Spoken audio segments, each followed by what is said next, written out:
El número 1 del draft suele ser la gran historia del verano, el jugador más esperado de los jóvenes de ese año, destinado a convertirse en una superestrella y liderar a una franquicia en problemas hacia la victoria.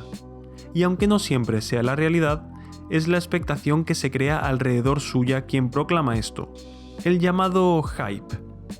Esto es cierto la gran mayoría de años, pero hay algunos, por unos motivos u otros, que el pick número 1 no recibe esto. Tal vez por nivel o por desinterés de la prensa, pero las historias y coberturas alrededor del pick no son lo mismo. Luego el jugador será mejor o peor en la liga, pero parece que su elección como número 1 ha sido un poco intrascendente. Hoy vamos a hablar de los 4 picks número 1 con menos hype de los últimos 15 años. Bienvenidos, mi nombre es Arti y si os gusta el baloncesto, estáis en el lugar indicado. Zaccharie Risacher. Evidentemente, el pick de este año no podía faltar en la lista. Múltiples motivos han hecho que no se prestase mucha atención al francés. La primera es que este draft de 2024 era uno en el que se tenían pocas expectativas en general. Uno de los peores en mucho tiempo, sin ninguna verdadera estrella que fuera el número 1 claro. No ayuda estar entre los drafts de Victor Wembanyama y Cooper Flagg. Uno que ha demostrado más que de sobra el hype que tenía y uno que lo lleva cocinando ya años. No había ningún jugador a la altura de estos dos en la clase y eso le ha pasado factura a Risacher. Segundo es que el esperado pick número 1 durante mucho tiempo fue Alex Sarr. El pívot francés que dio largas a los Hawks no quiso entrenar con ellos para acabar siendo elegido segundo por los Wizards, por lo que la poca cantidad de hype que hubo iba más bien para él. Tercero es que Zach jugaba en la liga francesa, en el JL Bourg, donde promedió 10 puntos por partido, una liga nada conocida en el ámbito estadounidense y muy lejos del reconocimiento que los scouts dan a la NCAA, los equipos de Euroliga o incluso otras como la NBL, donde estaba Sarr. Y aunque sí estuvo en el Asvel entre 2021 y 2023, un equipo de Euroliga donde de hecho coincidió con Wembanyama, solo tuvo minutos su segundo año y no promedió más de 10 minutos y 3 puntos.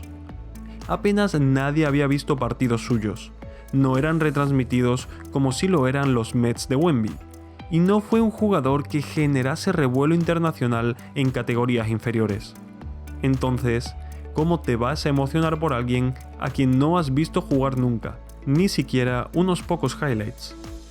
Otro factor, algo menos importante, pero que también suma, es que ha sido drafteado por Atlanta, un equipo del cual los medios no hablan mucho, y si lo hacen es para hablar de cómo y cuándo será traspasado Trae Young.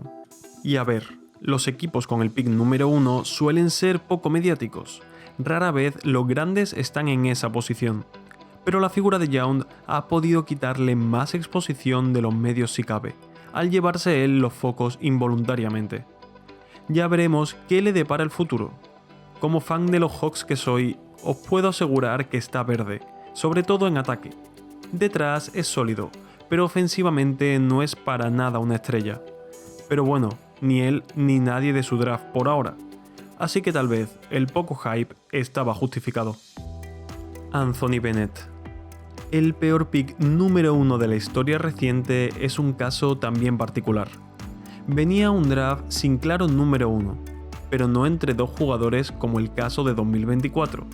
Fue uno donde realmente no se sabía quién era el mejor jugador porque también se consideraba la clase como muy mala, con 5 o 6 nombres como posibilidad según donde leyeras. Nerlens Noel, pívot de Kentucky, era el que se tenía más en consideración después de ser el número 1 en su clase de high school, por su tamaño y su capacidad defensiva.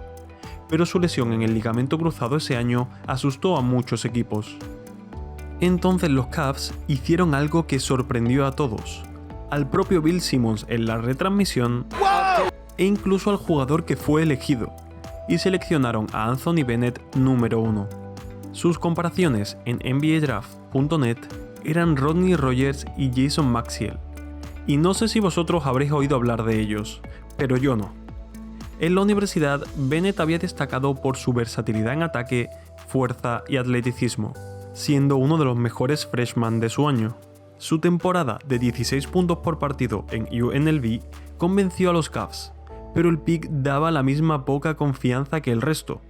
Victor Oladipo, que salió número 2 y a día de hoy se sabe que hubiera sido mucho mejor pick, era un escolta que necesitaba mucho el balón y no sería buena pareja a priori de Kyrie, por lo que decidieron no elegirle. Era un pick con potencial, pero que podía salir muy mal también. Estaba a priori proyectado para ser elegido entre el sexto y el octavo, pero realmente si ves al resto de jugadores del top 8, pocas opciones hubieran sido mejores. Por el hecho de que se proyectara tan bajo, la gente no le prestó mucha atención. No era tampoco un jugador que emocionara mucho con su juego, ni era nada fuera de lo común. El draft de 2013 era extraño, y sin ningún foco común al que mover el hype, por lo que podemos decir que fue cosa del año entero, como en 2024, que el pick número 1 llegase sin ningún hype, especialmente porque a Bennett nadie le esperaba ahí. Anthony Edwards. Parece extraño que el jugador que aspira a ser la cara de la liga, la estrella joven más carismática en mucho tiempo y con un juego y atleticismo que enamora, no tuviese mucho hype. Pero fue así, y no debido a que su draft fuera tan malo. Fueron las circunstancias externas y otros jugadores de su clase. El draft de 2020 fue un quebradero de cabeza para los equipos. La temporada de baloncesto universitaria fue cortada a la mitad, y no hubo March Madness, el gran torneo final que cambia el valor de algunos jugadores en bastantes ocasiones. No hubo draft combine ni entrenamientos en grupo de los posibles picks. Los scouts tuvieron que basarse en ver vídeo, investigar y hablar con entrenadores para hacer sus elecciones. Y claro, esto no es para nada vistoso, y no deja que se cree mucho hype alrededor de los jugadores. Los pocos entrenamientos que había eran 1 contra 0 y a puerta cerrada. Además, en el caso de Edwards, había una personalidad que le eclipsaba totalmente: LaMelo Ball. El pequeño de los Ball había crecido en la máquina de marketing de su padre, por lo que todos habríais oído hablar de él o visto vídeos suyos desde hace años, cuando jugaban todos juntos en aquel aclamado instituto de Chino Hills. Todos los medios que pasaron horas hablando de Lonzo Ball ahora lo hacían de LaMelo. Y aunque algunos dudaban por el chasco con sus hermanos mayores, LaMelo prometía mucho y se creó más hype por su juego alegre y arriesgado que ya mostraba en la NBL, logrando múltiples triples dobles allí. Edwards se consideraba un pick top 3 por sus capacidades, pero su anotación no era algo tan seguro. Su única temporada en Georgia vino marcada por inconsistencia en la producción y el esfuerzo, bajando la intensidad en defensa y recurriendo al triple en ataque cuando se desconcentraba o se cansaba. Había dudas de si tenía la mentalidad para la NBA, ya que en una entrevista con ESPN dijo que no podía ver baloncesto y que le gustaba, pero tampoco le encantaba, algo que ya fue una losa en el camino de otros número 1 como Logo Candy. Decía que si la NFL le llamaba, dejaría el baloncesto. Y además Edwards había sido una estrella de instituto en fútbol americano con 10 años. Con el tiempo se vio que era una broma, pero decir esto días antes del draft, cuando no te conoce tanto la gente, es peligroso. Esto hizo que el hype que hubiera por él se difuminara un poco. Las cosas que vieron los Wolves en él fueron su potencial y su trabajo, que se pasaba el día entrenando y mejorando, pero es algo que el público en general no ve. Lo que se podía haber construido para él en el March Madness no se pudo. Así que uno de los jugadores más emocionantes de la actualidad, comparado ya por aquel entonces con Hall of Famers como Wade, fue elegido número 1 sin apenas hype alrededor suyo. Paolo Banchero. Otra estrella a día de hoy en la NBA, el futuro de los Magic, que ya se está dejando notar, llegó a la liga un poco como Edwards. Tenía gran potencial, pero no tanta atención a su alrededor. Y eso que Paolo fue el mejor de su clase de high school. Jugó en Duke, mostró un gran potencial ofensivo con calidad y clase como la de Carmelo Anthony en un monstruoso cuerpo de 2'08 y 113 kilos, llegando a ser All-American en su único año allí. El pick número 1 de 2022 estuvo en una batalla por conseguir la atención de los equipos con otros dos pivots, Chet Holmgren y Jabari Smith.